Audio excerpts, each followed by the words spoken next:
Bom dia a todas e a todos e bem-vindos também a este painel, que é o primeiro painel que nós vamos ter aqui o dia de hoje. A Brenda já apresentou os membros do painel que estão aqui. O tema é Espaço Cívico e Direitos Humanos. Talvez tecer breves palavras para um pouco este debate. Temos notado como organizações da sociedade civil, nos últimos tempos, que estamos a enfrentar um certo fechamento daquilo que é o exercício da nossa cidadania, os nossos direitos de liberdade de reunião, de expressão. Muito recentemente fomos surpreendidos, portanto, com esta lei, que penso que todos nós acompanhamos. É uma lei um pouco que contraria ou que não faz ligação com o trabalho que a sociedade civil vem já anos atrás, no que diz respeito ao associativismo, que era a lei das associações, por isso mesmo penso que este debate acontece na altura certa, onde vamos poder abordar quais são os desafios, progressos, se existirem progressos, quais são os desafios que nós encontramos quando falamos da questão do espaço cívico. Tenho aqui comigo membros do painel que fazem parte deste processo, acérrimos lutadores para a questão dos direitos humanos. Eu vou começar pela Paula Monjane, que é executiva do SESC e também faz parte deste grupo de organizações que temos estado a trabalhar no contexto da lei. O nosso painel não se vai cingir apenas à lei.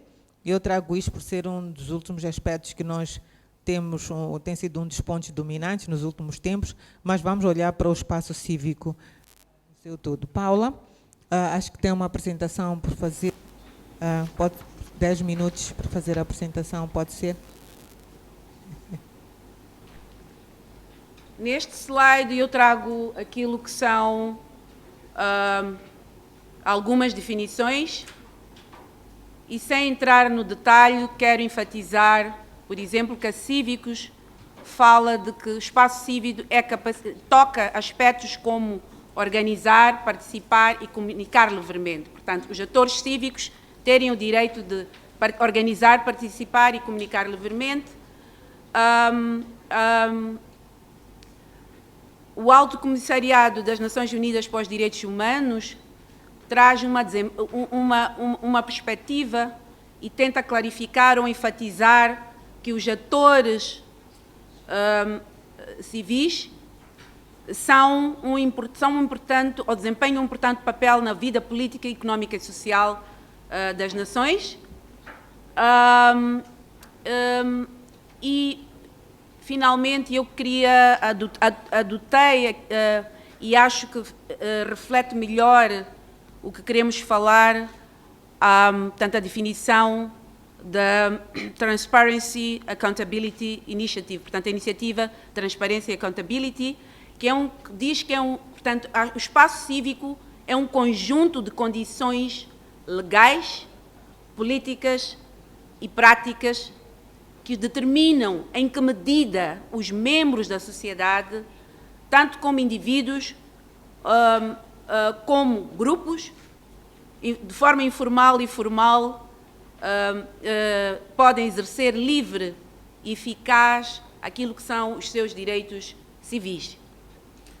Esta definição também expande um pouco aquilo que são as dimensões percebidas sobre o espaço cívico, aborda a liberdade de informação e expressão, os direitos de reunião, manifestação e associação, a participação do cidadão, que penso que é um aspecto importante a considerar, e também fala dos direitos humanos e Estado de Direito e também da inclusão e não discriminação.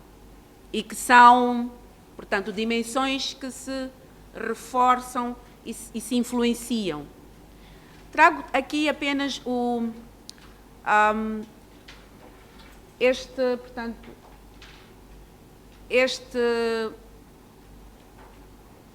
esta reflexão de António Francisco sobre a arena da sociedade civil, para lembrar que a arena da sociedade civil, ou o espaço cívico, interliga-se, comunica-se e relaciona-se com as outras arenas da sociedade, e então, apenas para dizer que é um moving target, portanto, é um espaço de conquista e de trabalho que se tem que considerar.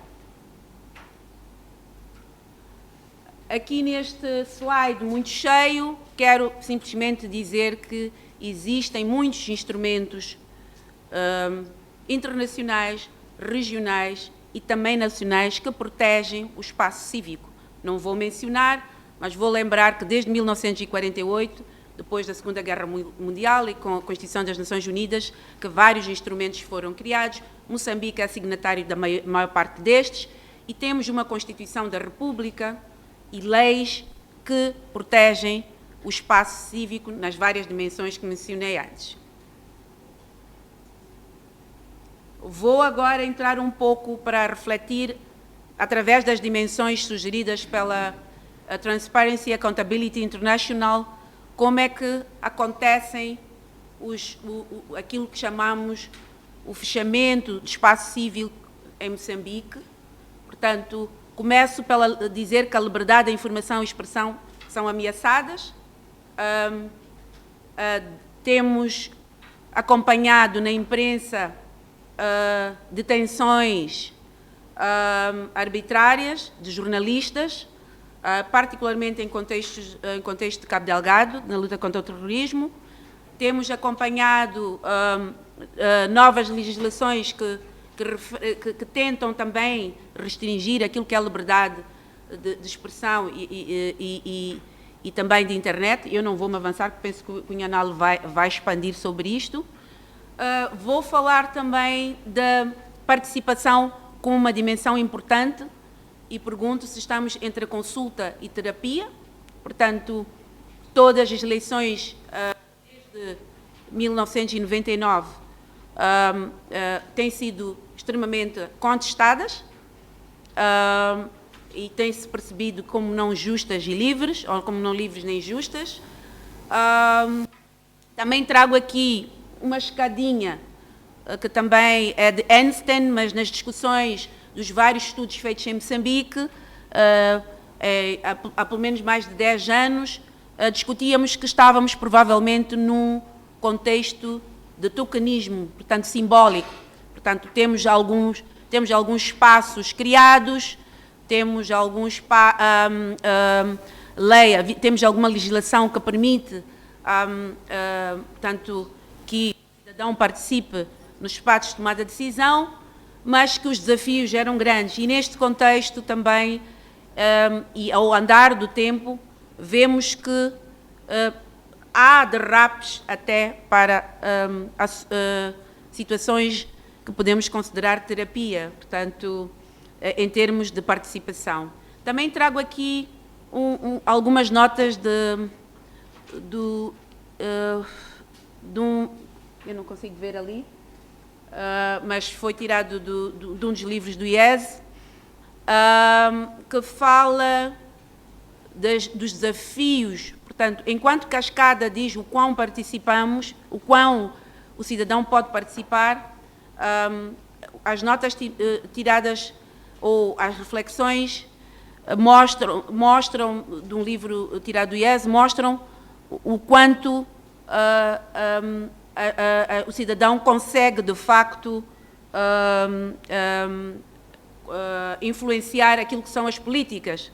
Portanto, na prática, apesar de haver alguma legislação, um quadro institucional que regula o processo de planificação e participativa tem sido difícil. Há um monopólio de poder das autoridades sobre o processo de planificação e controle destas sobre as elites locais.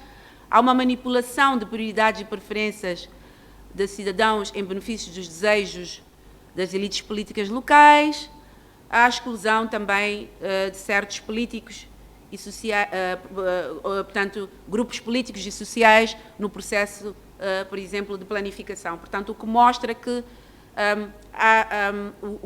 o nível de influência é limitada principalmente em contextos mais descentralizados. A seguir, vou falar e discuto se os direitos humanos estão, portanto, trago a ideia de que os direitos humanos têm sido frequentemente violados e há uma regressão clara no Estado de Direito. E trago simplesmente dois aspectos para mostrar. O Freedom House, no seu relatório de 2022, mostra, em 4 indicadores, que Moçambique não conseguiu atingir 50%, e no caso de proteção contra o uso ilegítimo de força física e liberdade de guerra e insurgência, Moçambique registrou 0. Também trago um mapa que mostra como Moçambique regrediu de 2001 para 2022, de estado obstruído para reprimido, segundo a Civics. Se olharem bem para o mapa, vão ver que o fenómeno também abrange vários países africanos. Portanto, estamos em laranja, castanho, a tender para o vermelho, e também a Euroásia, de alguma forma. Em termos da dimensão de inclusão e de discriminação, queria dizer que é uma miragem. Portanto, as mulheres, as minorias e os grupos marginalizados continuam excluídos, e vemos, por exemplo, todos os dias violações a crianças, perpetrados até por pessoas que poderiam ser educadores.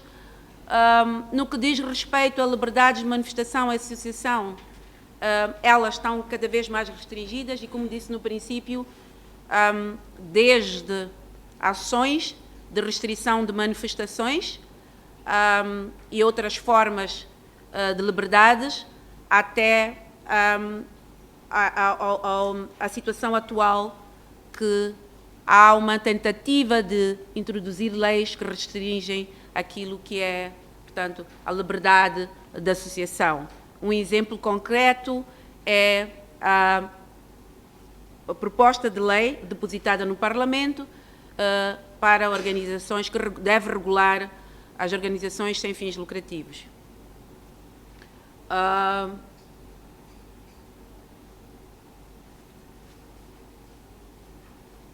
Este, que provavelmente não se vê muito bem, queria expandir um pouco e dizer que, ao nível da África, existem medidas que estão a ser introduzidas há mais ou menos 12, 15 anos, anti-organizações da sociedade civil, e que são uma nova roupagem de fechamento do espaço cívico. Portanto, nestes 3 mapas, que não se veem muito bem, do lado esquerdo, temos 12 países que adotaram leis anti-organizações da sociedade civil.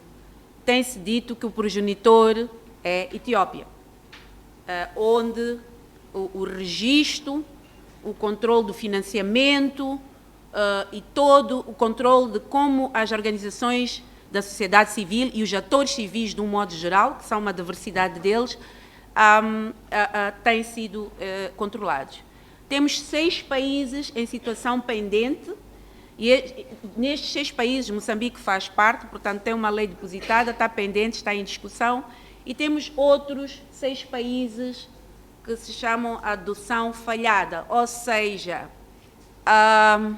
ou o Parlamento rejeitou a proposta de lei, ou foi levado portanto, aos seus conselhos constitucionais e foram daí considerados inconstitucionais, ou simplesmente os governos, apesar do passado, ignoraram, ou seja, não estão a implementar.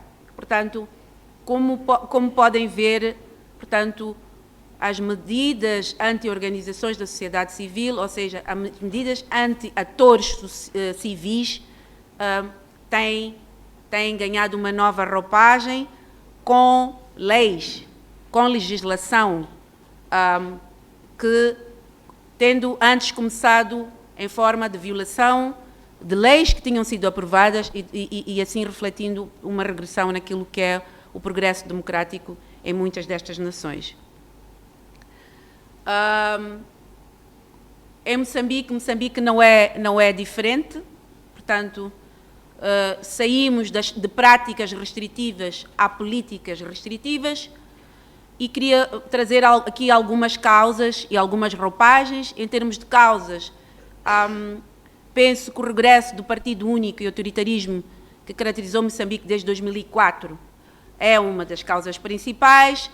A ajuda ao desenvolvimento direcionada às organizações da sociedade civil, particularmente depois das dívidas ocultas, portanto, houve uma redução naquilo que é o apoio ao Orçamento de Estado, mas também a ajuda e continuou-se a apoiar as organizações da sociedade civil. Isto cria provavelmente um receio de crescimento de uma sociedade civil mais crítica. Mas também há uma pressão internacional, particularmente ligada aos direitos humanos, e há um receio de que os direitos humanos sejam divulgados e criem uma imagem negativa para o país. Algumas roupagens têm a ver, neste momento como eu disse, estamos a evoluir para políticas e leis restritivas. Alguns exemplos são, portanto, a aprovação ou a revisão do Código Penal em 2014, que define a difamação de personalidades de alto escalão do Estado como crime contra a segurança do Estado. O outro aspecto que é o Decreto número 40 de 2018, de 23 de julho, que introduz impostos inexplicáveis e elevados para licenciamento e registro de empresas de mídia e credenciamento de correspondentes da imprensa nacional e estrangeira, a Lei contra o Branqueamento de Capitais e Financiamento ao Terrorismo,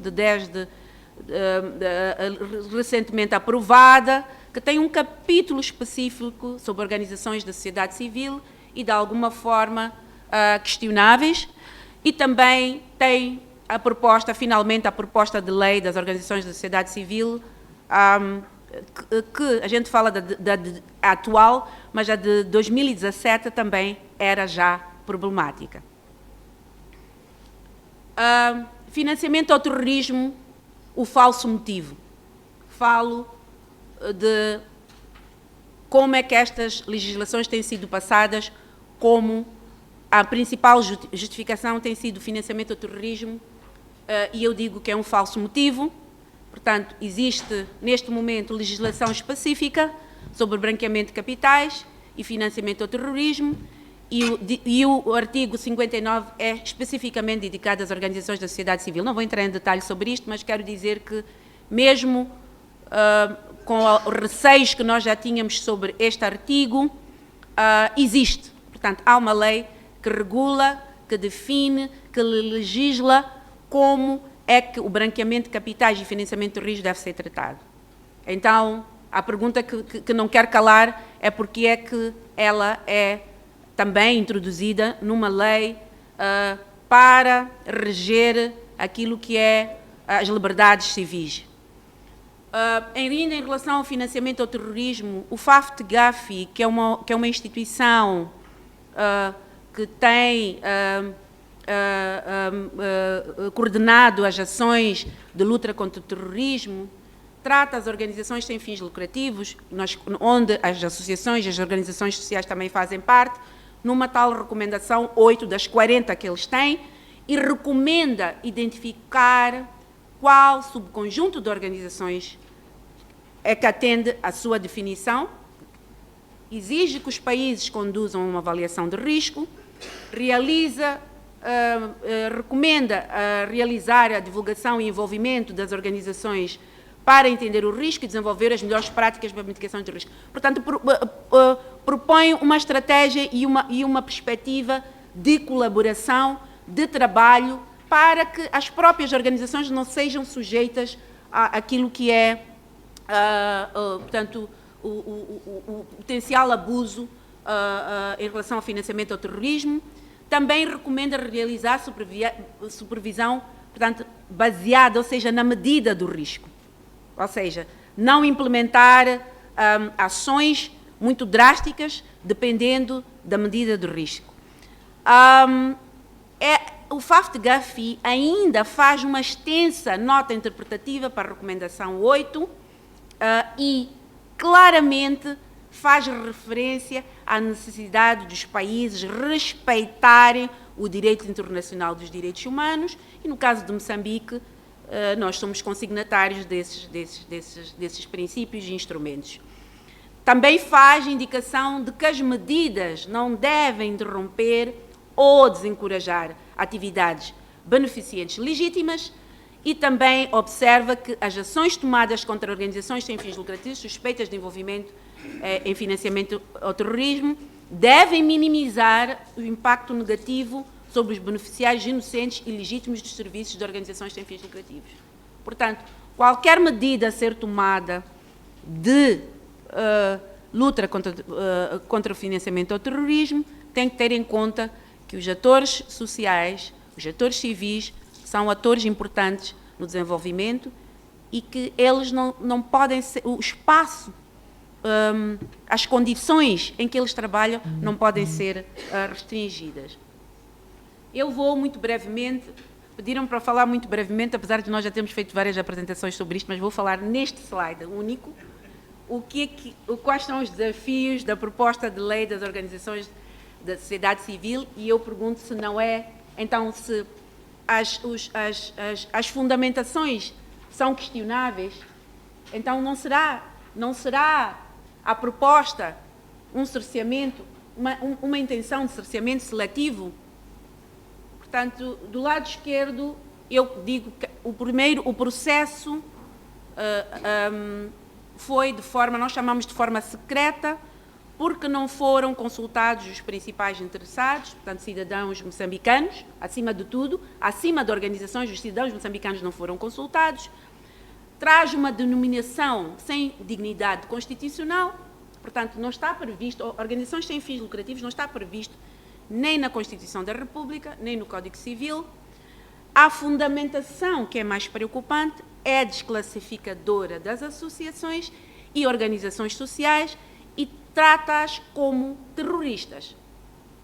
O primeiro parágrafo, por exemplo, enfatiza os limites do direito de associação, ignora, portanto, enfatiza os limites do direito de associação, portanto, no primeiro parágrafo da proposta de lei, ao invés de falar daquilo que são as liberdades, que serão as liberdades, os direitos e como se irá proporcionar os direitos civis dos cidadãos, fala-se exatamente o contrário, de que as organizações são proibidas portanto, tudo que são aqueles são limites que a Constituição impõe de criar organizações para fins militares, etc. Portanto, é ênfase que logo no primeiro parágrafo é dado portanto, naquilo que é a proposta de lei.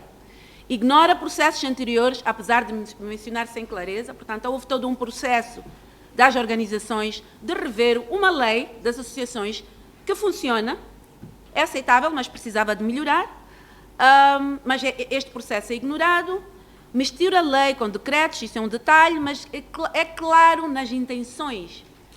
Se vocês olharem para o preâmbulo e a fundamentação, aliás, a fundamentação usa palavras disciplinar, corrigir práticas e acusações inadequadas. Também fala de prevenção de branqueamento de capitais e financiamento ao terrorismo, que eu já abordei no slide anterior.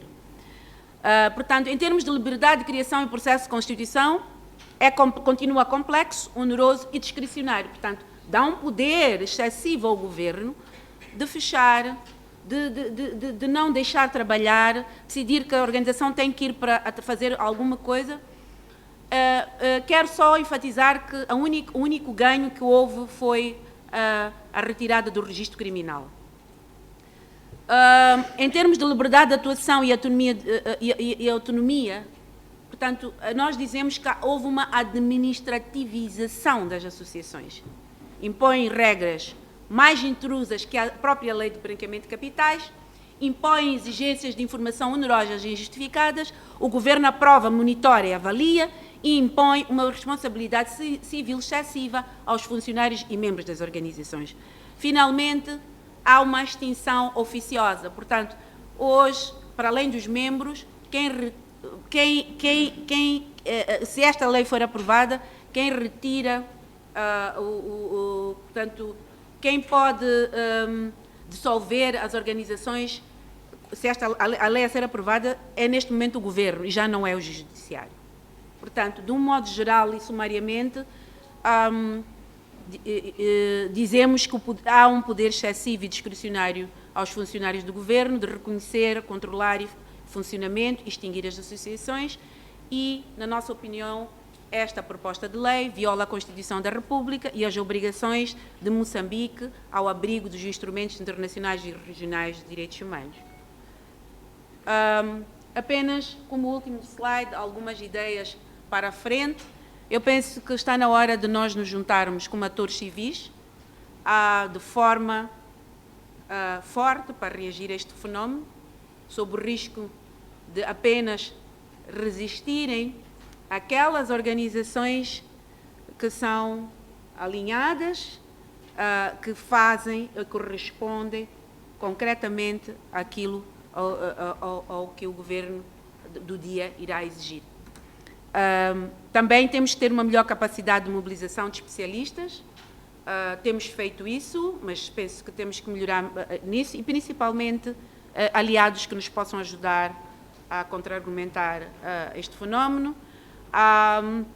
Temos que aprender de experiências. Como viram, este fenómeno não é específico de Moçambique e que temos que criar coligações para influenciar instituições regionais e internacionais.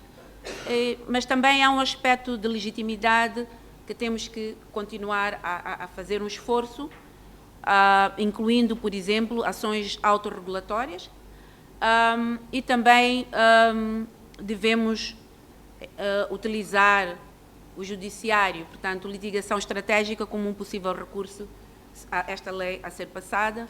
E, finalmente, acho que a vontade política é importante.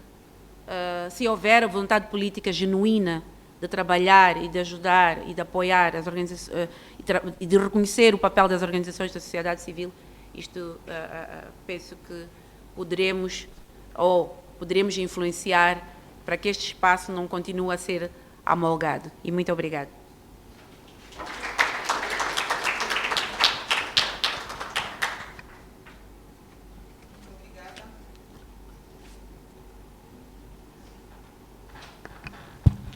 Muito obrigada, Paula, sobretudo por ter falado em 10 minutos. Mas penso que a Paula fez aqui uma abordagem ampla daquilo que caracteriza o espaço cívico em Moçambique atualmente, levou-nos um pouco ao passado, ao presente e depois perspectivas para o futuro. Estendeu um pouco mais esta informação para outros países, o que está a acontecer nos outros países do continente africano e traz-nos aqui alguma chamada de atenção, sobretudo, sobre aquilo que tem caracterizado as principais violações do espaço cívico, desde práticas, regulamentos e leis, mas também termina com propostas sobre como é que nós podemos avançar. Obrigada, Paula. Vamos passar para o Danilo. Dário, desculpa. Vamos passar para o Dário, da Lambda. Dário vai-nos começar a falar um pouco, penso que quase todos já conhecemos a Lambda, mas se puderem um minuto dizer o que é a Lambda. E depois vai contextualizar aquilo que tem sido a luta da Lambda nos últimos anos no contexto do espaço cívico em Moçambique, que avanços, que desafios, que perspectivas também para o futuro. Dário, desculpa chamar Danilo, trabalhamos tanto com Danilo, também seu colega, continuo chamando Danilo, mas é o Dário que vai falar. Por favor, Dário.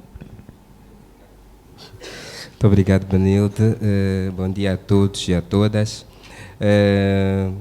Bem, eu represento aqui a Lambda, a Associação Moçambicana para a Defesa das Minorias Sexuais, com um registro pendente há mais de 15 anos. Quando recebemos o convite para estarmos aqui, para falarmos um pouco sobre isto, sobre direitos humanos e o espaço cívico, foi uma surpresa bastante agradável. Temos ultimamente estado, como sociedade civil, engajados em discutir o espaço cívico, mas é uma questão que vem preocupando a Lambda enquanto organização há mais de 15 anos, como eu já dizia. Mas, enfim, quando eu penso na questão do espaço cívico, primeiro faz-me voltar lá para o passado, para a altura da Idade Média, e pensar no conceito de civitas, de onde vem o conceito de cidade, de onde também deriva o termo cidadania. E nessa altura, na Idade Média, é preciso dizer que nem todas as pessoas eram consideradas cidadãs. Embora vivessem naqueles espaços, nas cidades-estados, nem todos eram considerados cidadãos, porque nem todos tinham o poder de participar. Mulheres não eram consideradas cidadãs porque, mesmo que fossem de classes abastadas, o marido, o pai, poderia participar em seu nome. Crianças também não eram consideradas, portanto, as classes trabalhadoras também não eram consideradas. Portanto, estamos a falar de um conceito de cidadania que se remetia efetivamente a privilégios de classe. E é muito importante voltarmos na história para podermos entender onde estamos, não é? É claro que os direitos humanos, e principalmente os direitos humanos da era moderna, o surgimento, depois da Segunda Guerra Mundial, o surgimento das Nações Unidas, etc., vem mudar todo o cenário e dizer, democratizar a ideia de cidadania, dizer, ok, somos todos iguais. Isto, claro, em países como Moçambique, é preciso dizer que ainda é teoria. Somos todos iguais, dizem as normas. A Paula fez aqui uma demonstração bastante bonita sobre essas normas que nós temos. Somos signatários de tudo aquilo que a Paula colocou aqui. As nossas normas internas, desde a Constituição, das nossas leis ordinárias, vão sempre reforçar a ideia de que somos todos iguais. Mas no fim do dia não somos. Não é assim que somos tratados.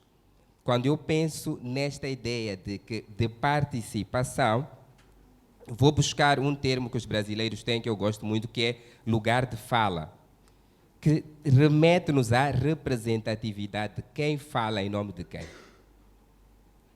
Hoje em dia, em Moçambique, as mulheres falam em seu próprio nome. Até as crianças falam em seu próprio nome. Mas minorias sexuais ainda não falam em seu próprio nome em Moçambique. Por quê? Se uma organização como a Lambda não é possível de se registrar, não pode se registrar, simplesmente porque defende direitos relativos à orientação sexual e à identidade de género, significa que estamos a negar que estas pessoas falem em seu próprio nome. E depois isto tem um reflexo imediato. Nós vimos acho que foi o ano passado, a polêmica dos livros escolares, etc., que porque simplesmente aconteceu de alguém colocar uma coisa numa rede social e no dia seguinte vir o Estado, eu gosto de falar do Estado e não do governo, porque os governos passam, e informar que pronto, amanhã vamos rasgar o livro, vamos rasgar a folha. E ninguém procurou saber onde estavam estas pessoas, a quem interessava que aquela temática fosse discutida. Isto é falar sobre espaço cívico, sobre este direito de podermos participar. Então, é este cenário que nós vemos vivendo nos últimos 15 anos. Estamos a discutir hoje o cerceamento, ou a possibilidade de cerceamento deste espaço cívico por uma nova lei das associações. Mas organizações como a Lambda já vêm reclamando, já vêm se refletindo, se ressentindo deste cerceamento numa lei que para todos até ontem era perfeita. A lei em vigor. Numa Constituição que para todos é perfeita, a Constituição é em vigor. Então, isto que está a acontecer hoje, claro que nos interessa a todos.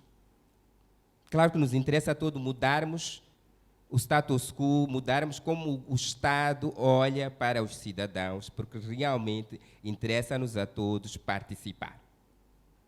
Mas há muitos anos que há grupos que não participam, por conta das suas características. Estou a falar da Lambda, mas poderia falar sobre outras organizações. Organizações de trabalhadoras de sexo, por exemplo, que para se registrar têm que camuflar o seu objeto. Eu sempre falo sobre isto, de uma organização, Tiane Vavassati, não sei se tem alguém aqui da Tiane Vavassati, que na altura do registro, tentaram registrar como Associação Tiane Vavassati, Organização das Trabalhadoras de Sexo, das Mulheres Trabalhadoras de Sexo. E alguém lá disse, não, sexo não é trabalho. E eu me pergunto, onde é que está escrito na República de Moçambique o que é trabalho e o que é que não é? E simplesmente mudaram. Olha, passa a ser Associação Tiane Vavassati, Associação das Mulheres Vulneráveis. E eu me pergunto, qual é a mulher em Moçambique que não se considera vulnerável? Então, se calhar, todas são parte da Tiane Vavassati. Então, é esta questão. Como vamos participar? E eu não vou me alongar, eu acho que vamos ter espaço para conversar, mas realmente é um desafio, cada dia maior, falar sobre participação, falar sobre cidadania, num contexto como o nosso. Muito obrigado.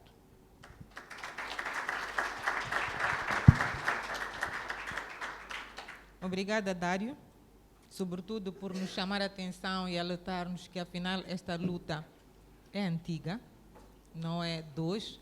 Estamos hoje muito preocupados com a lei das associações, mas se calhar isto já devíamos ter começado a apertar ou a acelerar a nossa luta já há vários anos atrás, mas nesta dimensão mais inclusiva ainda. Não vou fazer o resumo porque acho que ele foi muito claro e breve, também para ganharmos um pouco de tempo. Sim, vamos ter agora o Ernesto Nhanal. O Ernesto Nhanal é do MISA, portanto o MISA é uma organização regional, mas também está em Maputo e trabalha mais com comunicadores, jornalistas, e também vai nos falar sobre esta questão do espaço cívico no contexto do trabalho que esses profissionais da comunicação têm feito. Penso que vai ser até uma boa ligação com a introdução que a Paula fez quando falava sobre as diferentes formas de violação, e esta era uma delas. Nhanalo, por favor. Obrigado, moderadora. Bom dia, caros amigos e amigas que estão aqui, ilustres convidados. Quero, em primeiro lugar, agradecer ao SESC e ao IES por ter nos convidados para estarmos aqui nesta conferência. O diretor do programa Igual fez questão de que tinha que vir aqui pessoalmente fazer parte deste painel, e quero lhe agradecer muito por isso. A Paula já fez boas notas que enquadram quase todas as abordagens mais importantes deste painel. O que nós vamos fazer neste momento é acrescentar alguns exemplos que realçam um pouco essa questão das liberdades de expressão, liberdades de imprensa, mas como vou usar muito pouco tempo, por também estar no fim, vou aproveitar e apresentar um pouco a minha organização, que é o MISA Moçambique. que é o Media Institute for Southern Africa. Tem um capítulo que está registrado aqui em Moçambique, então por isso que chamamos MISA Moçambique. O nosso trabalho, basicamente, é promover as liberdades de expressão e as liberdades de imprensa. Isso é fundamental e nesta missão de realçar os pontos da Paula e do colega Dário, nós não podemos construir uma democracia sem liberdades. Nós dissemos que as liberdades de imprensa e o direito à informação são a pedra angular da democracia. São o fundamento dos direitos humanos. Por quê? Porque nós não podemos ter um Estado desenvolvido onde as pessoas vivem bem e se sentem felizes sem elas serem livres. Há um economista indiano que ganhou o Prêmio Nobel da Paz, chama-se Amartya Sen, todos nós conhecemos.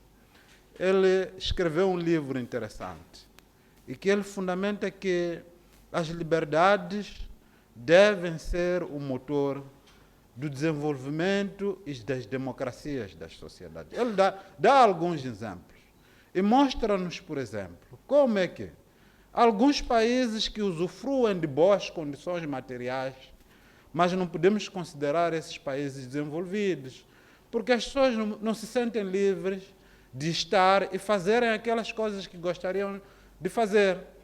Então, podíamos citar os casos das Líbias, as Coreias do Norte e por aí em diante. Diz que os níveis de desenvolvimento material são assinaláveis, mas as pessoas contestam e não se sentem bem serem cidadãos daqueles países. Hoje em dia fala-se muito da China. Não é problema comer, não é problema conduzir o bom carro. Mas não é só isso que interessa as pessoas. Eu me lembro de um adágio, é uma historieta aí nos livros de francês, acho que 11ª, 12ª, que aparecia um senhor que lhe dava muita comida, mas rejeitava. Por quê? Porque o vizinho não gostava de lhe ouvir a andar a assobiar e a cantar toda hora. E para tal tinha que lhe comprar com comida. Então dizia, não, eu prefiro morrer à fome e continuar livre de cantar, não é? Não sei falar bem francês, mas só queria enquadrar tudo isto para realçar aquilo que os colegas disseram sobre a importância das liberdades. As liberdades são um fundamento, são um motor do desenvolvimento. E o desenvolvimento não pode se medir somente na sua perspectiva material, mas também na sua dimensão de garantir que as pessoas se sintam livres e também na ideia de que só podemos aproveitar melhor os nossos recursos quando nós valorizamos o pensamento e as ideias dos outros. Podemos dar um exemplo muito simples de algo que aconteceu muito recentemente e que está a ser contestado.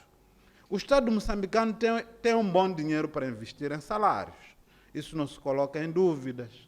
E muitos dos salários são vistos como uma boa melhoria. Mas qual é o problema? É que esses salários foram definidos pelo governo e os colocou na perspectiva de que é bom para todos e não consultou a ninguém. Então, é um exemplo das limitações e dos problemas que nós temos com a ideia da participação.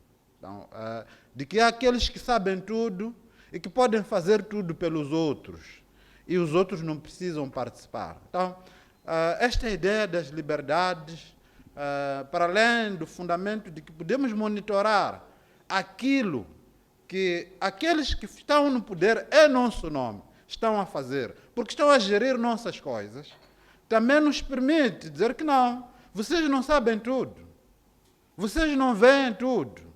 Nós também podemos, como organizações da sociedade civil, dizer que olha aqui a fome aqui, olha aqui aquele não está a governar bem, olha aqui as pessoas querem isto, achamos que não, esta política não é boa porque o que nós queremos como grupos sociais e profissionais é isto, mas aquilo. Esse aqui é o fundamento das liberdades.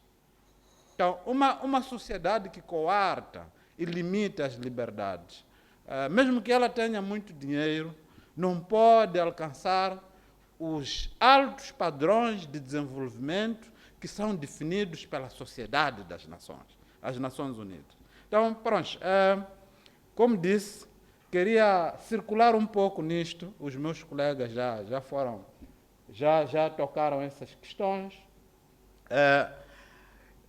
Uma coisa importante que acho que vale a pena realçar é que nós temos vindo a ouvir tanto sobre as violações, e acho que este momento seria bom tentarmos explicar um pouco, compreender um pouco o contexto e também a ideia de que isto não cai do nada, não é? Isto não cai do nada, há um contexto histórico. A maneira como o nosso Estado foi fundado, como Estado, nos mostra bastante esta ideia da negação dos espaços de participação. Então, este slide propõe um pouco essas ideias de como é que desde 75 houve a negação do pluralismo político e como é que esta negação se fez acompanhar por medidas de controle de espaços cívicos, de controle do cidadão. A ideia do Estado orientado define muito claramente isto. Então, não vou roubar muito tempo com esse slide. O que eu queria é voltar um pouco hoje para agregar mais elementos.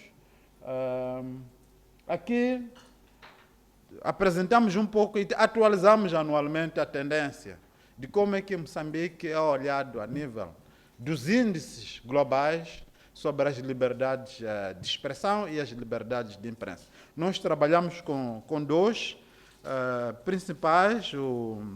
Existe também da Freedom House.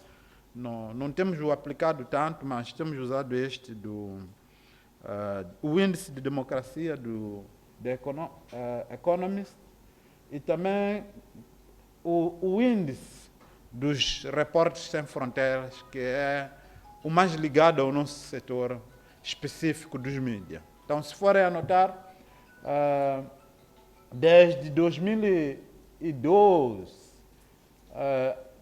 até hoje, a tendência é decrescermos como país nos índices das liberdades. Então, estamos a dizer que o nosso país está cada vez mais autoritário. Ano após ano, tende a ser autoritário por vários motivos.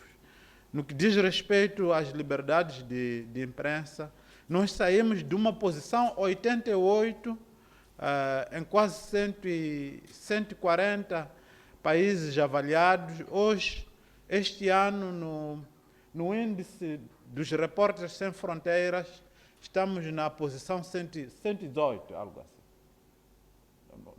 116, porque o ano passado nós estávamos na posição 108. Então a tendência é irmos caindo.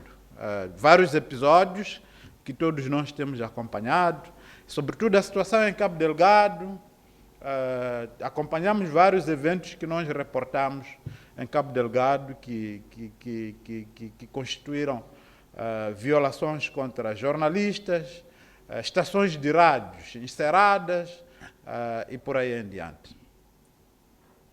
Então, este é o mapa do número de casos que temos registrado também anualmente, se forem anotar, 2016, 17, 18, 19 e 20. 2020 chegamos a 32. No ano passado registramos, tem uma atualização nos gráficos a seguir, tivemos quase 20 casos. Houve um decréscimo em termos de números, mas os casos que nós registramos estão no sinal vermelho, tendo em conta a sua gravidade. Não é? São casos com uma dimensão qualitativa muito forte. Então, isto fez com que aquele indicador dos Repórteres Sem Fronteiras também disparasse. Então, esta tabela é um pouco de distribuição do tipo de casos, tendo em conta a classificação que que nós fazemos no MISA, desde agressões físicas, assaltos, detenções, ameaças contra jornalistas e outras situações como mortes. No ano passado não registramos nenhum caso como este. Esta aqui também faz uma distribuição dos mesmos casos, tendo em conta a proveniência da sua ocorrência. Estes são os dados que eu queria partilhar convosco, colegas. Eu não fiz designação de casos, só trouxe esses mapas só para enriquecer um pouco o debate aqui no painel. Queria terminar por aqui, mas antes de eu sair, há algo sempre que me corre comentar. Não há dados sistematizados sobre isto, mas é uma realidade que, infelizmente, nós estamos a conviver com ela. É um fenômeno que transpassa esses casos. Que é, como é que o Estado moçambicano, o Estado, não estou a falar do governo, o Estado, persegue os jornalistas? E nós temos mais de 10 casos em que a Procuradoria da República de Moçambique, em vez de nos responder sobre essas violações que eu registrei aqui, muitas delas morrem nas gavetas da Procuradoria. Eles começam a investigação e arquivam. Esse não é o ponto, é um ponto grave. Não é este o ponto. Esse ponto nos preocupa, sim. Mas há um outro que nos preocupa ainda mais. Para além de arquivarem esses casos, eles são usados como máquinas do Estado para andar a perseguir jornalistas. Aquele caso de Manica, deixamos os casos dos marucos em Cabo Delgado, voltamos um pouco para Manica, agora que estou a terminar, que assistimos a este cerceamento das liberdades artísticas. Quando chegou ao tribunal, no dia de julgamento, só tinham ficado com um crime, que é a ideia de que o tio dos jovens expôs as crianças. Então, por isso que a Procuradoria veio a contestar que não, havia um mal-entendido. Só para vos esclarecer, não houve nenhum mal-entendido. É que a Procuradoria, como tinha os papéis, à medida que se ia reivindicando, ia tirando as acusações. O histórico, nós temos o histórico daqueles documentos. Então, o começo era perseguir todas aquelas pessoas. Aquele caso vem desde junho. Todas as pessoas, incluindo as crianças, estavam no lote. Mas como é um ato vergonhoso, encontrou-se uma maneira de mesmo assim perseguir via uma exposição que não existe. Quem não sabe produzir um filme? Vocês nunca viram a Casa Branca arder nos filmes?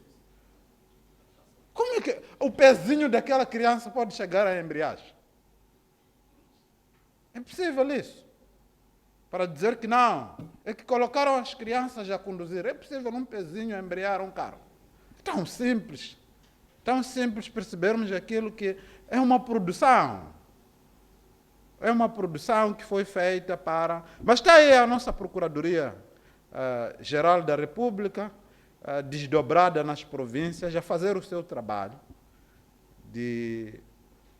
Eu já tenho uma designação, chamo de fake case. Como a fake news agora, temos casos falsos. Porque as fake news também têm força de notícia. Não é? Os casos falsos também têm força de casos que ameaçam as pessoas, mesmo sabendo, o Matias Gante, mesmo sabendo que ele tinha razão quando estava a ser perseguido pela PGR aqui no Maputo. Naqueles dias ficou parado, porque não sabia como é que aquilo ia terminar.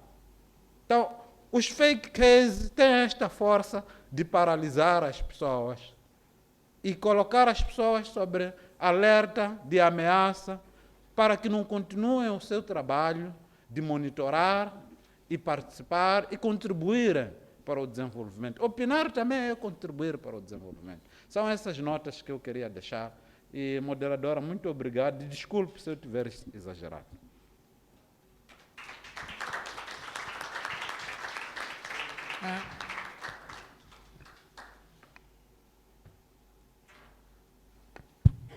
Muito obrigada, Nhanarle, por ter aprofundado as apresentações dos colegas com casos muito concretos, que é esta questão da violação dos direitos, sobretudo na área de imprensa. 33 casos no ano é muito, né? E podemos ver ali no gráfico que a maior parte dos casos são em Maputo e Cabo Delgado. Se calhar existe uma razão por detrás disso, né? Sem mais delongas, chegou o nosso último orador, que é o Clodoaldo, que trabalha para o FAMOD, que é o Fórum das organizações que trabalham na área da deficiência. Também vai fazer aqui uma abordagem sobre como é que este espaço cívico também não tem sido tão simpático, se calhar, para as pessoas com deficiência. E tenho a certeza que o Clodoaldo vai fazer em 10 minutos no máximo. Que é para podermos ter tempo das pessoas também poderem colocar questões e fazermos o debate. Okay.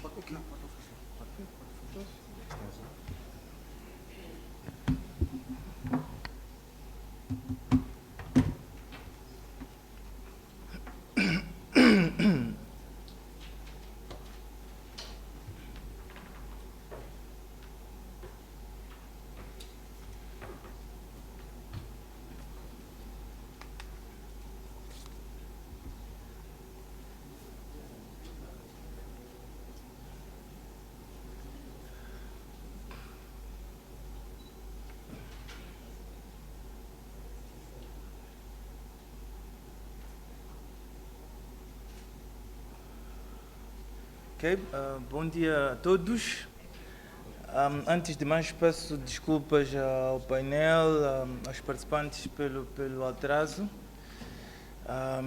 Então, sem querer justificar, acho que todos nós sabemos que estes últimos dias do ano são dias de muitas agendas paralelas.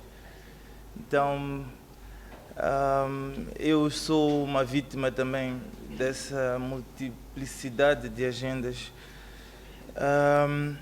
Então, a Benedito deu-me apenas 10 minutos.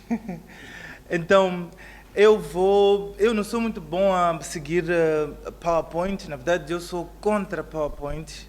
Acho que são uma distração. Mas eu vou tentar, com esta limitação que eu recebi, vou tentar fazer os meus pontos muito mais sistemáticos, né? Então, como estão a ver, a minha apresentação é tão simples quanto isso, né? Analisar, numa perspectiva de direitos das pessoas com deficiência, né? Como é que se manifesta essa questão do espaço cívico, né? Quais são as nuances que temos que notar em relação à inclusão das pessoas com deficiência e em relação aos seus direitos humanos, né? Então, eu vou fazer uma apresentação nesse sentido. Espero não ser muito teórico, né? Tenho alguns exemplos práticos também que vão ajudar. Então, eu não vou seguir muito a sequência da apresentação, mas enquanto for útil. Então, a primeira coisa útil não está muito bem visível, mas eu fui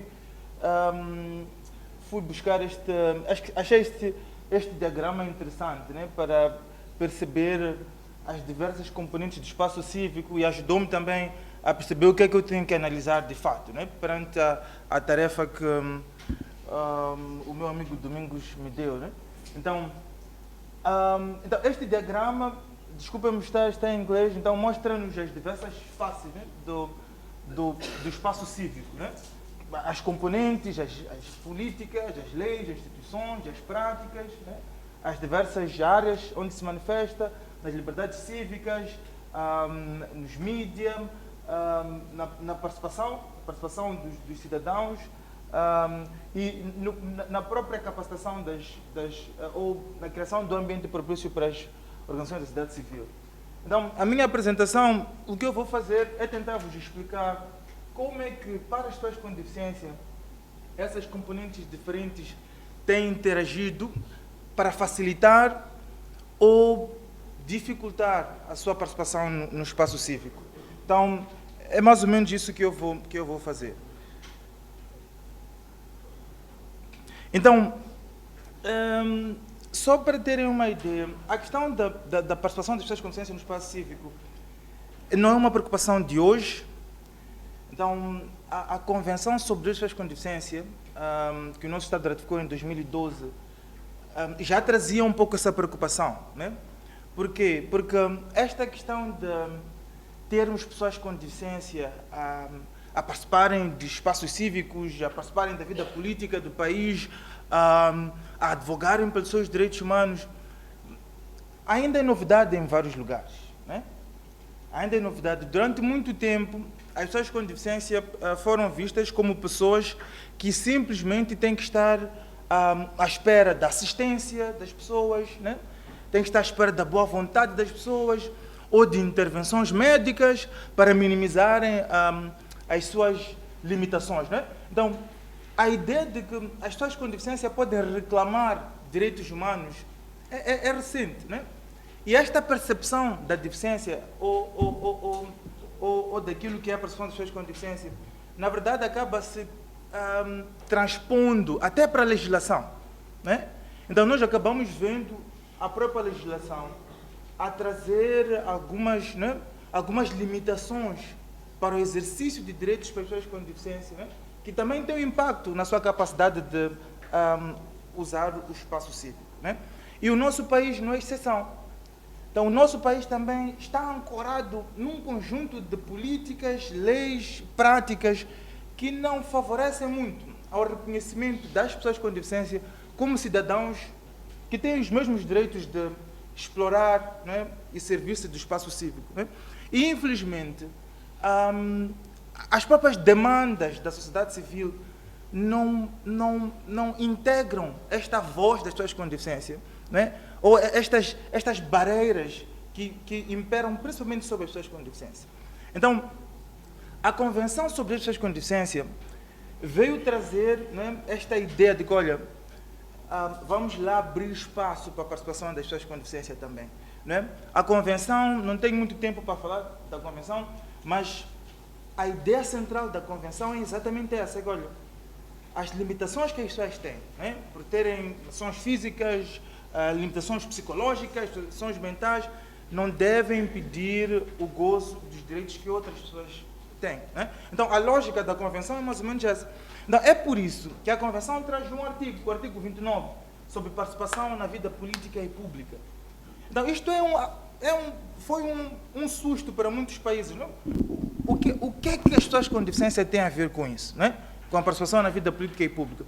Então, o que a Convenção faz é identificar que barreiras existem para as pessoas com deficiência, né? E que apoios elas precisam para conseguir participar, tal como as outras pessoas. Então, vamos lá ver o que é que o artigo 29 diz. O artigo 29 diz que os Estados devem promover ativamente um ambiente no qual as pessoas com deficiência possam participar efetiva e plenamente na condução de assuntos públicos, sem discriminação e em igualdade de condições com as demais pessoas. E encorajar a sua participação nos assuntos públicos, incluindo a participação em organizações e associações não governamentais relacionadas com a vida pública e política, e na atividade de expressão dos partidos políticos. E, segundo, formar e aderir a organizações de pessoas com deficiência para representar pessoas com deficiência a nível nacional, regional e local. À primeira vista, isto parece simples, parece não trazer nada de novo, mas, ao trazer essa disposição, a Convenção foi alimentada pelas dificuldades que as pessoas com deficiência tem tido, por exemplo, para garantir a formalização das suas associações? O FAMOD é o Fórum das Associações Moçambicanas de Pessoas com Deficiência, mas eu digo que 50% das associações membros do FAMOD ainda não têm registro formal. Neste momento, nós estamos a implementar um projeto que tem como uma das suas componentes apoiar organizações de mulheres com deficiência a garantirem seu registro formal. E por que isto acontece? Primeiro, porque as pessoas com deficiência, todos sabemos, os dados do censo de 2017 foram muito claros em relação a isso. As pessoas com deficiência estão desproporcionalmente representadas entre as populações mais pobres no nosso país. E isso, desde logo, é uma barreira para as pessoas com deficiência acederem a fundos, acederem à educação, acederem a meios que precisam para formalizarem suas organizações, para participarem em outros movimentos cívicos. Então, os agregados de pessoas com deficiência, normalmente, eles é que têm que assumir os encargos das pessoas com deficiência. E para essas pessoas, para esses agregados e para as próprias pessoas com deficiência, participar em associações, participar da sociedade civil, acaba sendo frívolo, não é algo essencial para essas pessoas, porque têm necessidades mais básicas para atenderem. Então, a Convenção recomenda aos Estados para diminuírem as barreiras, para reconhecerem que essas pessoas enfrentam barreiras e diminuírem todas as barreiras possíveis para que elas possam aceder. Depois vamos ver na prática como é que isso pode ser feito. O artigo 21, liberdade de expressão e opinião. Então, eu aqui vou focar num elemento só. A Convenção traz esse artigo, eu vou focar num elemento.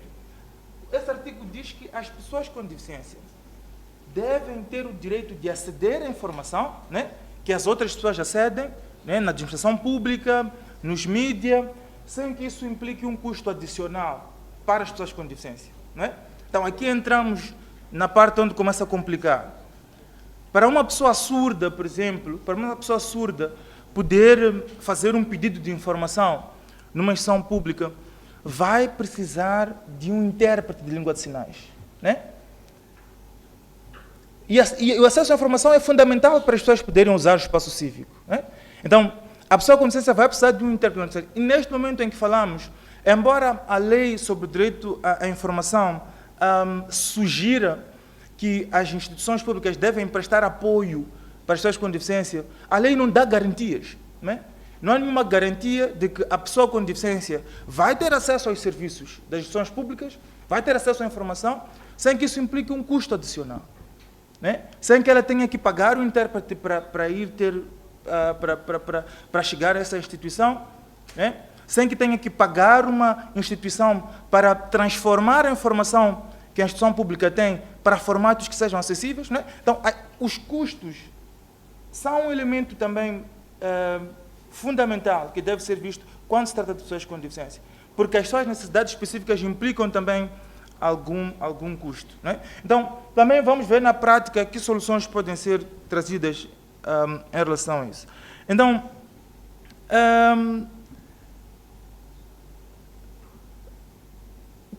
eu vou fazer uma análise, depois dessa pequena introdução, fazer uma rápida análise sobre 4 áreas.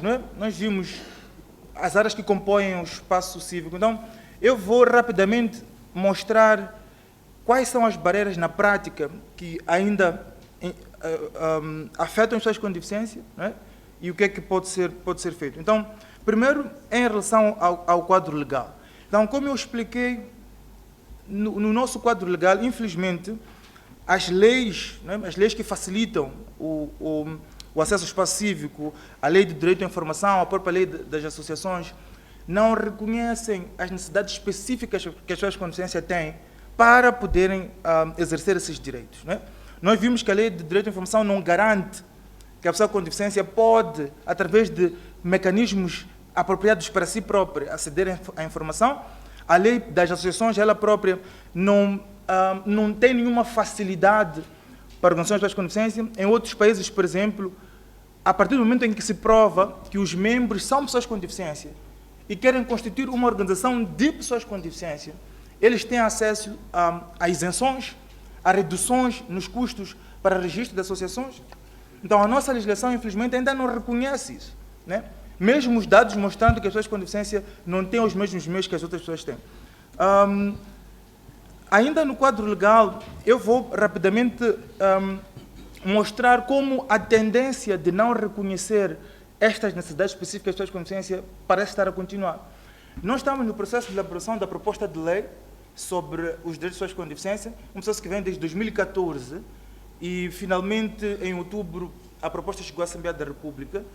E vejam só, quando nós trabalhamos com o governo sobre o direito ao associativismo, nós propusemos, né, isenções, né?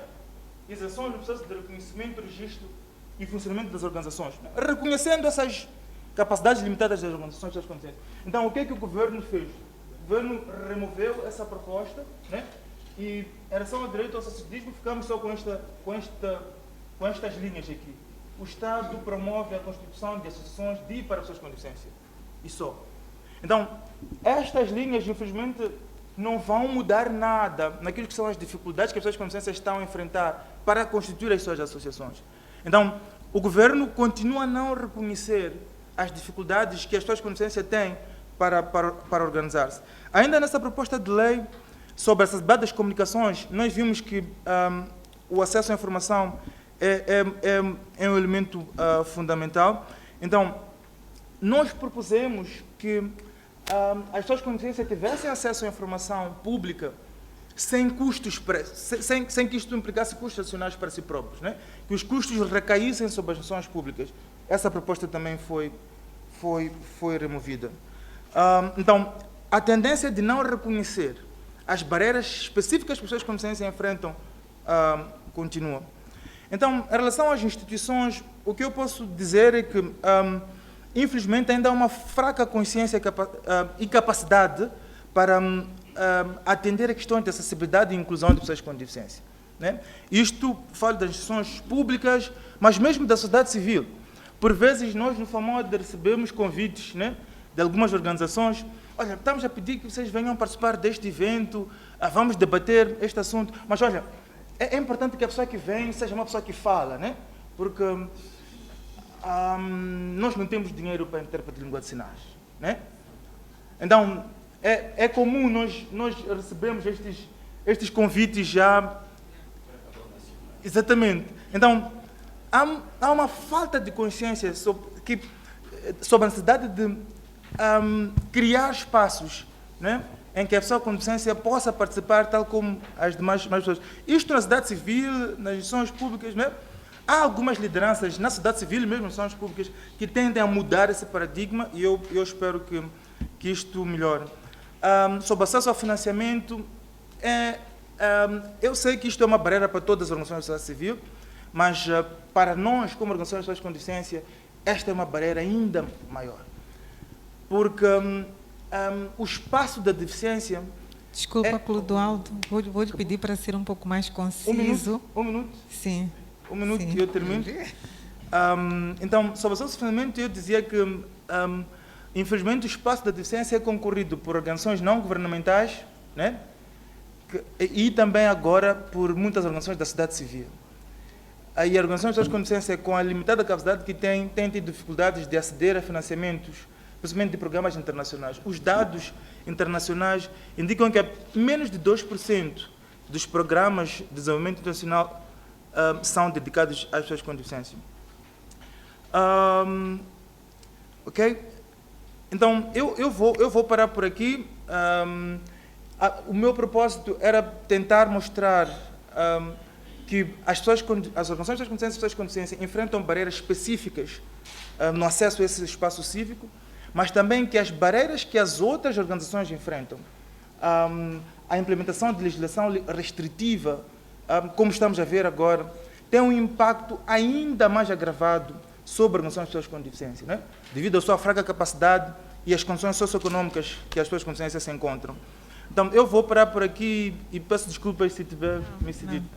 Não, muito obrigado, Clodoaldo. A culpa é do Domingos. A culpa é do Domingos, que escolheu um painel muito interessante. Portanto, do SESC e do IES. Deram-me aqui tempo para fechar o painel. Então, o SESC e o IES é que estão a coartar os nossos direitos de liberdade de expressão aqui.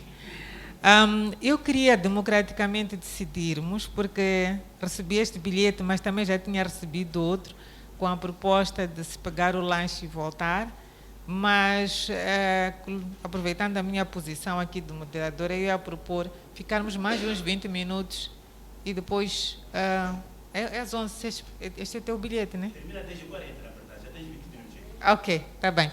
Podemos dar um pequeno espaço só para alguns comentários e questões e depois saímos para o lanche, porque penso que só sair, pegar o lanche e voltar fica...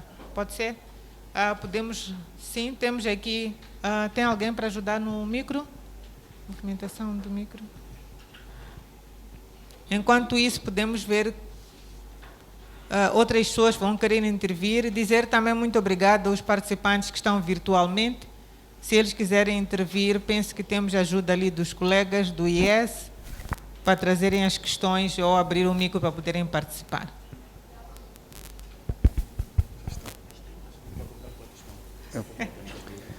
Bom dia mais uma vez.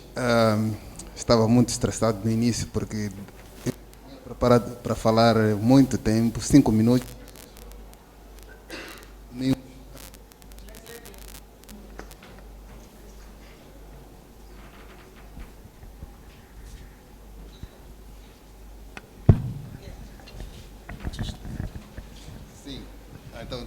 Vinha preparado para falar 5 minutos, depois de domingos disse, não, tens de falar 1 minuto.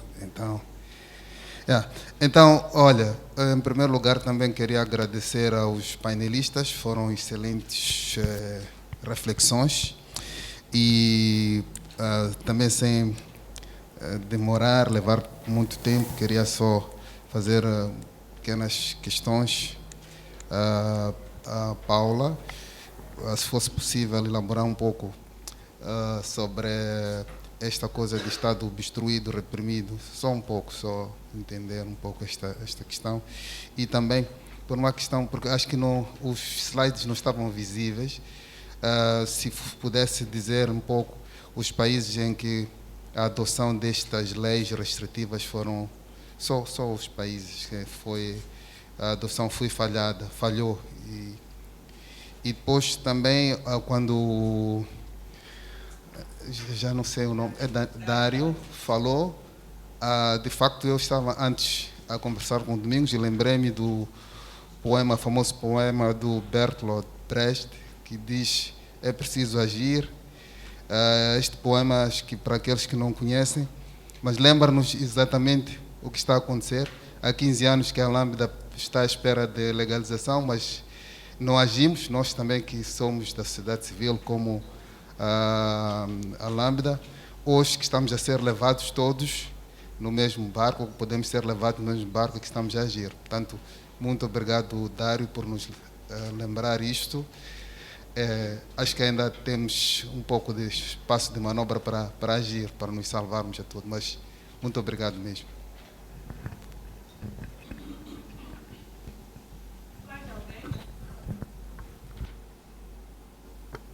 Mais alguém? Acho que temos ali Crescêncio, né? Desculpa. Se tivermos alguém virtualmente, por favor.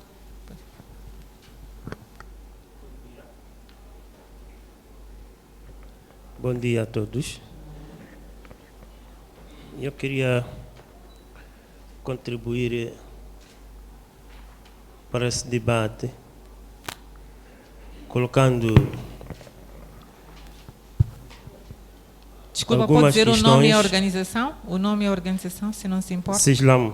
Conselho Islâmico de Moçambique. Eu acho que o mundo e como a sociedade civil moçambicana estamos a perder o nosso maior foco dos problemas que afetam a sociedade moçambicana em particular. A questão que eu levanto para mim mesmo, será que os nossos problemas, os maiores problemas, é a sexualidade? Quando a gente fala de direitos humanos, trazemos o tema sobre a sexualidade. Será que o povo moçambicano é esse problema, é essa preocupação? Nós estamos a falar agora, por exemplo, de pessoas de deficiências, portadoras de deficiências. Muito bem. Nós estamos a esquecer que temos um problema maior aqui em Moçambique. Como consciencializar os jovens de forma a acordar, ir comprar um saco de arroz que vem da Tailândia, enquanto ele em Moçambique tem espaço, tem chuva, tem água. Compramos tudo. E resultado disso, as pessoas roubam porque não tem como. Para sobreviver, optam por roubar porque não tem como trabalhar. Como consciencializar esses jovens que acordam com garrafas nas mãos, criam distúrbios?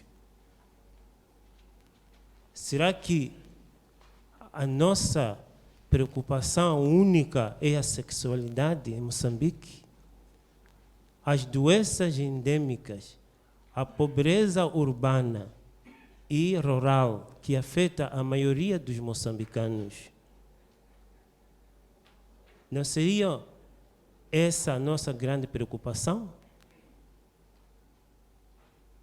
Será que em Moçambique alguém foi proibido de fazer o sexo? Eu acho que não é tema para a gente falar sobre direitos humanos, sobre a sexualidade. Desculpem. Há problemas. Aquele jovem que levanta, só olha o pai, espera do pai trazer o pão. Eu acho que problemas essenciais são esses. Como consciencializar esse jovem? Hoje, gastou-se dinheiro, bilhões e bilhões para promover o futebol, mas há pessoas a morrer em África, no mundo. Como consciencializar essas pessoas poderosas para olhar para essas camadas desfavoráveis, para não promover futebol em grande escala, gastando valores, enquanto as pessoas estão a morrer de doença, pobreza. Pessoas que não têm, se você for Machaquene, pessoas ainda estão a viver. Um espaço serve do quarto, o mesmo espaço serve de sala, o mesmo espaço serve de quê? De cozinha, o mesmo espaço serve de tudo. Como consciencializar essas pessoas para ter uma casa? Vou pedir para tentar resumir. Por isso, eu não acho ético a gente falar sobre direitos humanos, nos concentrar sobre a sexualidade. Temos problemas graves em Moçambique. Vou pedir para, por isso, em 30 segundos, para finalizar, queria dizer o seguinte. Às vezes, as lutas, quando não são claras, nunca teremos vitória. Nós temos que ser claros nas lutas que a gente pretende levar a cabo. Muito obrigado. Muito obrigada. Vou pedir para sermos muito concisos. Vamos ter só mais uma intervenção por questões de tempo. Enquanto isso, vou pedir os colegas lá da técnica se puderem colocar aquele painel, aquele slide da Paula, onde aparece o mapa sobre... Consegues projetar diretamente? Se puderem projetar a apresentação da Paula, os mapas dos países, a situação dos países em relação à lei. Obrigada, por favor. Bom dia. Tenho um comentário e uma questão com relação à apresentação do senhor do MISA, o Ernesto Nhanali. Nome e organização, desculpa. Sou Azamat Sheikh e sou jornalista independente e membro do movimento ativista. Primeiro, o meu comentário vai em torno da promoção e liberdade de expressão liberdade de imprensa. Na verdade, a liberdade de imprensa em Moçambique ainda é uma miragem. E verificamos muito esse cenário durante o período da pandemia, com o estado de emergência e por aí fora. Foram situações de prisões arbitrárias perpetuadas pela Polícia da República de Moçambique e vários casos de violação de direitos humanos. Vou diretamente à minha questão, que é qual tem sido o papel do MISA, Moçambique, nos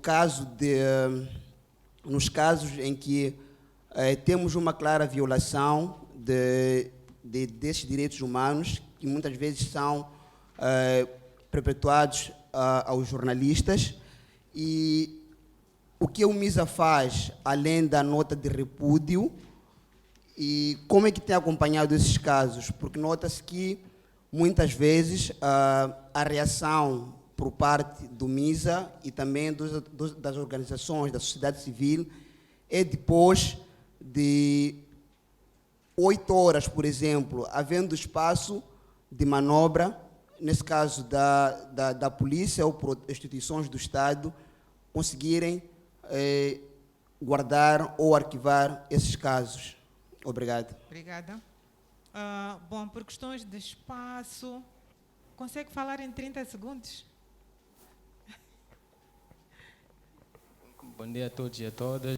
Meu nome é Newton God, sou pesquisador e gestor da newsletter Espaço Cívico no LinkedIn. A minha questão vai para a doutora Paula Monjane. Primeiro, felicito pela apresentação, que trouxe esse debate sobre o espaço cívico, que é um espaço mesmo de reivindicação, é um debate aceso, contínuo e inacabado, pertinente para o nosso processo da construção do Estado moçambicano, que na verdade terá iniciado com uma grande mulher, ao meu ver, a doutora Joana Simeão, que no governo da transição acabou tendo o fim que teve, por reivindicar esse espaço cívico, esse espaço das minorias étnicas, que hoje estamos aqui a debater elas. Agora, a minha questão cinge-se no dado que chegou a tocar, mas creio que não foi muito profunda, na ideia de que estamos a caminhar para um fechamento do espaço cívico. E a minha questão é, esse fechamento tem como objetivo acomodar que tipo de interesses do Estado, que o Estado engloba um todo conjunto pertinentes para a existência de uma nação, ou para acomodar interesses governamentais.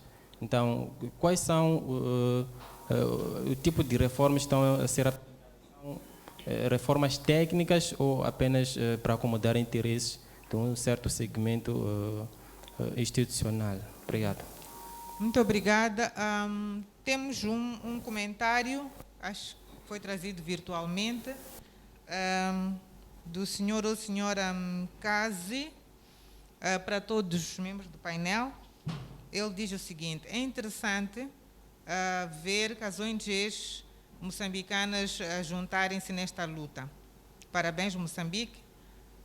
Os panelistas tinham pontos muito interessantes. O que eu gostaria de saber é até que ponto as comunidades estão a ser consultadas para que as suas vozes sejam ouvidas, que tipo de educação, ou seja, cidadania, está sendo feita para assegurar isso, e quais são as lições que a sociedade civil está a aprender no país que já estão avançadas na área do espaço da sociedade civil. Desculpa o meu português, bom, acho que é... Então, bem, acho que não vai ser possível, se calhar, responder a todas, mas algumas podem se juntar, e eu vou pedir aos membros do painel, cada um, para responder às questões que foram colocadas e depois fazer logo de seguida as considerações finais. Posso começar, vou terminar contigo, Paulo, porque acho que tens mais questões. Nhanal tem uma questão sobre o que a Comisa está a fazer, além dos posicionamentos. Muito obrigado, meu amigo. Rapidamente, para além dos posicionamentos, primeiro, como é que chegamos aos posicionamentos? Responde um pouco a esta demora. É importante, primeiro, para nós apurarmos os casos que recebemos para que não percamos a credibilidade do que nós fazemos. Muitas das vezes, temos casos no contexto da Covid, em que as pessoas saíam, tratavam e violavam as normas do Estado moçambicano de confinamento, iam tratar outras coisas, como beber, e quando a polícia os interpelasse, meia volta, e alguns ficaram detidos. Temos casos desses em Sofala, e mais 2 províncias, não vou mencionar os nomes dos envolvidos, que, no entanto, quando já estavam detidos, alegavam que estavam a fazer o trabalho de vigilância como jornalistas da polícia. E quando fomos lá perceber, e concluímos que haviam provas de que estavam bêbados, estavam a vir de assuntos, a tratar assuntos pessoais. Então nós, antes de publicarmos qualquer caso, nós verificamos o que se trata, confrontamos fontes, recolhemos dados e há muitos assuntos que nós resolvemos com esses comunicados. Há muitas situações em que as violações foram resolvidas através dos comunicados que nós emitimos. Para além do comunicado, quando os casos são graves, nós temos uma linha de assistência jurídica e vários casos que todos nós sabemos e que pararam nos tribunais são suportados a partir deste.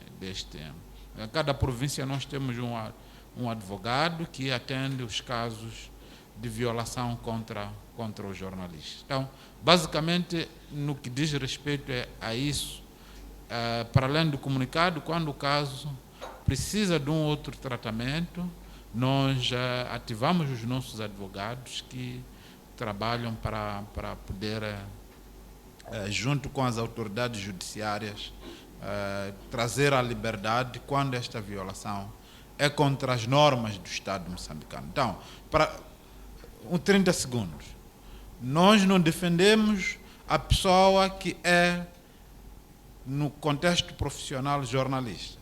Nós defendemos o jornalista que, no exercício das suas funções enquanto jornalista, é violado. Então, para nós atendermos um caso, é importante que ele tenha uma ligação com a função do jornalismo. Então, é importante deixar claro isto. Obrigada, Nhanal. Portanto, tem assistência jurídica também, para além dos posicionamentos. Clodoaldo, acho que pode, se calhar, responder a esta pergunta colocada por um nosso participante virtual. O que é que o FAMOD tem feito para que as outras pessoas com deficiência, lá onde a minha avó vive, também tenham informação sobre os seus direitos? Bom, o FAMOD é uma rede de organizações, então um dos nossos papéis, um dos nossos mandatos é dar capacidade a essas organizações que estão lá nas comunidades para poderem fazer chegar esses direitos, não é? Então, e isso é um pouco do que nós estamos a fazer, não é? Eu estou aqui hoje, mas tenho colegas que estão em Niassa hoje, em Mandimba, né? Que estão mesmo a mobilizar pessoas, mulheres, pessoas com deficiências psicossociais, pessoas surdo-cegas, a organizarem-se e a conhecer melhor os seus direitos, né? Então, nós fazemos isso, nós tentamos incentivar as pessoas com deficiência a construírem esses seus movimentos, a se representarem melhor, né? E damos capacidade também particular em assuntos sobre os seus direitos. Mas mais importante ainda, nós somos uma organização de advocacia e um dos assuntos fundamentais que está na nossa agenda de advocacia é a proposta de lei de promoção e proteção dos direitos das pessoas com deficiência. Então, para nós, esta proposta é central, né? E nós vemos com muita preocupação que, infelizmente, há uma tendência de empurrar a proposta para uma abordagem muito assistencialista das pessoas com deficiência, né? Mas, Clodoaldo, desculpa, no caso de alguém ter os seus direitos violados como uma pessoa com deficiência, além da capacitação, vocês têm alguma intervenção, assim como o MISA com jornalistas?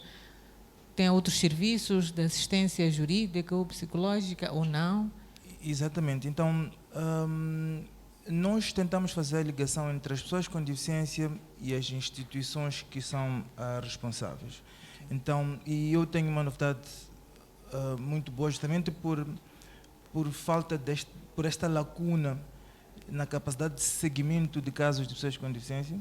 Nós capacitamos a Comissão Nacional de Direitos Humanos e a Comissão Nacional de Direitos Humanos agora tem uma unidade específica de monitoria e acompanhamento de casos de pessoas com deficiência. Okay. Então nós vamos Obrigada. continuar a acompanhar a Comissão Nacional de Direitos Humanos porque nós achamos que isso é, antes de mais, competência da Comissão, né?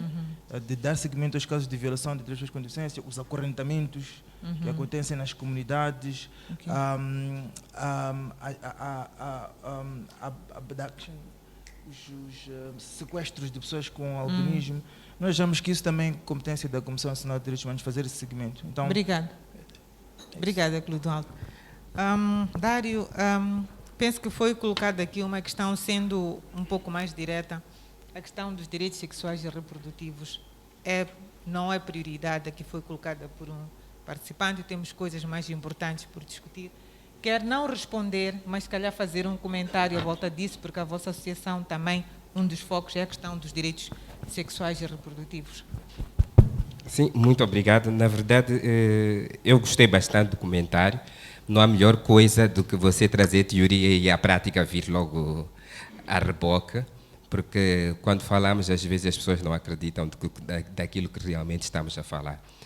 Nem vou falar sobre direitos sexuais e reprodutivos, porque que são direitos humanos, acho que a maior parte das pessoas nesta sala sabe, mas não é preciso chegar a tanto. Só queria colocar um ponto. Organizações que trabalham com estas temáticas não estão necessariamente a discutir sexualidade ou o sexo das pessoas, aquilo que acontece no quarto. Estamos a discutir o reflexo da sexualidade das pessoas na vida cotidiana. O direito à saúde, o direito à educação, o direito ao trabalho, tudo isso é coartado às pessoas por conta da sua sexualidade. Então, não é discutir o que é que as pessoas fazem nas suas casas. Felizmente, as pessoas em Moçambique são livres. A homossexualidade não é crime em Moçambique, foi despenalizada em 2014. Então, as pessoas são livres. Mas a questão é o que é que as pessoas depois passam por conta desta sexualidade. Nós fizemos um exercício nas eleições passadas de fazermos workshops com pessoas da nossa comunidade, um pouco por todo o país, para levá-las, galvanizá-las a irem votar, etc., na altura. E uma das coisas que nós verificamos é que a maior parte das pessoas trans, das mulheres transgênero, não tinham um bilhete de identidade. Logo, nem tinham como ir se recensear. E eu perguntava, por que vocês não têm bilhete de identidade? Porque quando vou tratar o bilhete, dizem para eu tirar o batom, dizem para eu tirar o cabelo, etc. Estamos a falar deste direito de participar. Já não é o que aconteceu no quarto da pessoa, mas é aquilo que a pessoa realmente devia ter direito como qualquer outra pessoa. De ter um bilhete de identidade e poder ir tratar um cartão de recenseamento e poder votar.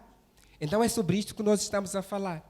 Então, só para terminar, isto reforça aquilo que estávamos a dizer. Quando eu falava do lugar de fala, quem determina as prioridades dos outros? Quem determina? E só mesmo para terminar, uma história que aconteceu na França há uns anos atrás. Porque o senhor que falou é do Cislamo, né?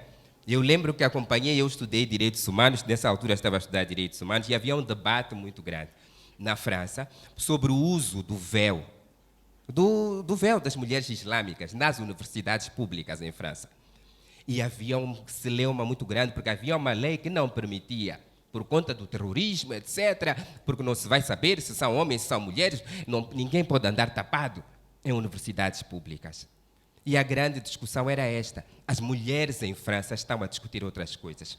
Não é prioridade discutir o cabelo, não é prioridade discutir se você tapa, se você não tapa. Estamos a falar sobre direitos humanos. E terminar mesmo para dizer aquilo que dizia o colega sobre aquele poema de Brecht, é que muitas vezes nós esquecemos que algum dia chegará a nossa vez. Muito obrigado. Obrigada. Obrigada, Dário. Paula, acho que tens essencialmente 3 questões aqui, se eu tiver tomado bem nota. A primeira é, esta revisão da lei estará a servir a alguns interesses? Foi colocada ali pelo colega que trabalha com LinkedIn. Também tem outra, que queria maiores esclarecimentos sobre o mapa, os países que já aprovaram uma lei, os que estão em processo e os que não aprovaram, se calhar um pouco está por detrás disto. Depois queria pedir, só a terminar, para a Paula explicar um pouco, muito brevemente, este processo que existe em relação à lei das associações, vou chamar assim. O que é que está a ser feito e como é que as pessoas podem se envolver? Ok. Eu vou começar pela primeira questão. Portanto, quais são os países que se chamaram falhado, que se chamou falhado pelo facto de não terem adotado, de terem tentado introduzir leis vou dizer, espaço cívico contra organizações de sociedade civil, mas ter falhado. Portanto, estamos a falar de Nigéria, e a Nigéria é um grande exemplo para nós, acho que nós devemos nos inspirar com a Nigéria, mas estamos a falar também do Congo-Brazzaville, Zimbábue, Malau e Quênia. No caso do Zimbábue, o Zimbábue continua a insistir, portanto, está tanto no falhado como também está no pendente, porque, de facto, o Zimbábue continua a insistir em introduzir estas leis. As falhas, estava a falar que, em alguns casos, os países, portanto, a própria Assembleia, as suas assembleias, os seus parlamentos recusaram. Noutros casos, foram até portanto, os conselhos constitucionais ou instituições equivalentes reprovaram ou, como se diz, anularam as decisões, é o que eu queria dizer. E, noutros casos, os governos, de tanta pressão da sociedade civil, acabaram não implementando, apesar dessas leis terem sido aprovadas. Eu depois penso que deixei ali a apresentação, posso também falar dos outros países, mas acho que são vários. Em relação ao obstruído, reprimido, a Cívicas Monitor faz relatórios anuais do estado da situação de alguns países e o Moçambique saiu do obstruído para reprimido. A Cívicas avalia alguns indicadores que tentam responder ao aspecto organizar, participar e comunicar, portanto, liberdade de associação e manifestação, liberdade de imprensa e todas as outras liberdades civis relevantes, incluindo violações dos direitos humanos. Como podem imaginar e como vimos na apresentação do Nhanal, por exemplo, as liberdades de imprensa, o número de casos aumentou. Sabemos que com a situação de Cabo Delgado, muitos casos de violação dos direitos humanos têm aumentado e por isso Moçambique também entrou para a situação de reprimido, portanto, que é uma classificação que eles começam de aberto até completamente obstruído. Neste caso estamos estamos no penúltimo degrau antes daquilo que é um Estado completamente fechado, não é? Pela classificação da Cívicas e baseado nos eventos que aconteceram e também nas percepções de vários especialistas no país. Acho que algumas das pessoas aqui têm recebido e têm respondido a esse tipo de questionários. Agora, eu vou juntar a questão do colega ali do jornal um pouco com a questão levantada pelo representante ali do CISLAM que tocou um aspecto. Eu penso que o fechamento do espaço cívico, sim, está a servir interesses portanto, do partido no poder, dizendo diretamente, e não são as reformas, como eu expliquei na apresentação, as reformas, portanto, enquanto que no passado, ou pelo menos desde mais ou menos 2004, 2005, as repressões eram através de controle das manifestações, controle, repressão. Eu estou-me a lembrar quando nós marchamos em relação aos benefícios dos deputados, nós andámos com os carros blindados que eu nunca tínhamos visto à frente, mas não nos permitiam-nos marchar. Mas hoje em dia, está aqui a Quitéria e outras meninas que não me permitam mentir, até são levadas para a esquadra. Então, isto é uma situação complicada. Então, estamos a ter eventos repressivos mais violentos nas várias áreas, com os vários grupos, mas também há uma tendência de fechamento por legislação. E penso que demos casos, não só a proposta de lei das organizações sem fins lucrativos, mas também a proposta de lei da comunicação social, que toca especificamente a vossa área, e todas as outras que foram aqui mencionadas. Então, o que eu queria também tocar, e talvez antes de terminar, para falar um pouco do processo das organizações, deste processo esta campanha de luta contra, ou de não aceitar a proposta de lei das organizações sem fins lucrativos, eu queria terminar dizendo que somos um povo que não reconhece e não aceita direitos. Negamos direitos. Somos um povo que provavelmente sonhou, porque para mim foi uma miragem, mais uma vez, em mais ou menos 10 anos, de 90 a 2000, 2004, 2005, 12, 13 anos, sonhamos ter uma democracia, sonhamos que poderíamos reconhecer esses direitos, que poderíamos ter direitos e reconhecer direitos, mas não passou de miragem. Portanto, viemos de um período colonial totalmente repressivo, tivemos ganhos na primeira parte da independência, mas estávamos num sistema fechado. Vamos reconhecer que estávamos num sistema fechado. Depois tivemos a abertura do anos 90 a 2004, que tivemos um relativo sonho, mudamos muitas políticas, reconhecemos muitos direitos, mas voltamos atrás. E este voltar atrás é esta reflexão que está a acontecer, não só em práticas, mas agora também com legislação. Então, temos que fazer um exercício todos juntos de reconhecer direitos, porque os direitos não são só de grupos, são de pessoas, de indivíduos, e cada direito conta. Não há direito superior, inferior, mais importante, menos importante. Direitos são direitos. Este era o meu último ponto, mas vou só explicar rapidamente o processo. Nós em relação ao processo de revisão, aliás, em relação ao processo da proposta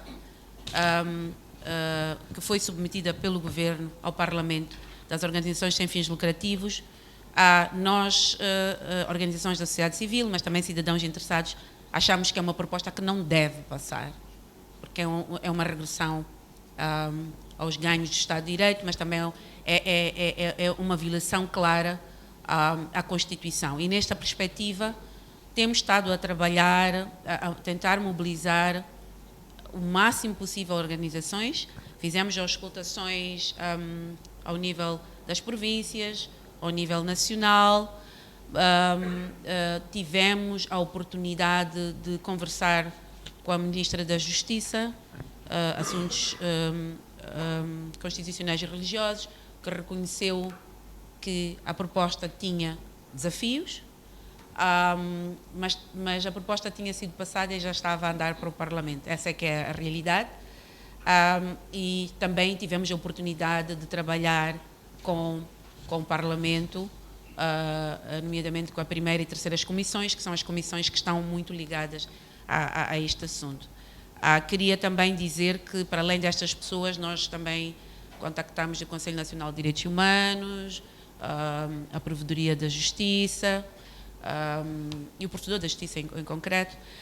Também trabalhamos com tanto organizações internacionais que nos poderiam ajudar a elevar esta preocupação e fazer as ligações, as pontes necessárias para os vários países e para as várias instituições internacionais que nos podem apoiar a reivindicar este direito que nos quer ser tirado. O passo importante e o ganho importante que tivemos é que houve um adiamento, portanto, a Assembleia da República reconheceu que este processo precisa de uma auscultação pública de âmbito nacional, não só as organizações, mas também ao cidadão, que é o cidadão que este assunto principalmente também afeta, e iremos, portanto, fazer um processo em conjunto com a Assembleia da República a partir de finais de janeiro, fevereiro, mas em finais de janeiro vamos poder depositar aquilo que são as nossas preocupações. Mas eu penso que só de ouvir este painel e ouvir as pessoas, mas particularmente este painel, estou cada vez mais convencida que temos que nos ouvir mais. Aparece sempre um detalhe que nos escapa e temos que nos ouvir mais. Então penso que é um trabalho que temos que fazer com muito mais atenção e com muito mais profundeza e tentar respeitar e trazer a diversidade à medida do possível. Obrigada. Para quem quiser ter mais informações ou juntar-se ao movimento, como é que fazem, Paula? A quem contactam? Existe alguma organização? As organizações que estão a coordenar são várias, mas os pontos focais, portanto, é o Observatório das Mulheres, o MISA e a Joint. Ok. Obrigada, Paula. Penso que chegamos ao fim. Domingos, décimo até às 11 horas, já estou mesmo a terminar. Eu não vou fazer o resumo, penso que as intervenções foram bem claras.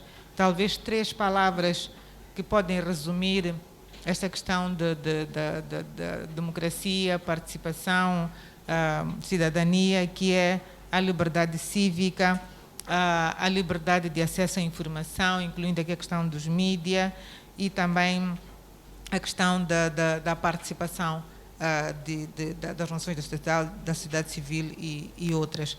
Eu queria agradecer aqui os membros do meu painel. Penso que eles foram suficientemente esclarecedores e profundos e, a terminar, pedia uma salva de palmas muito grande para eles. Obrigada.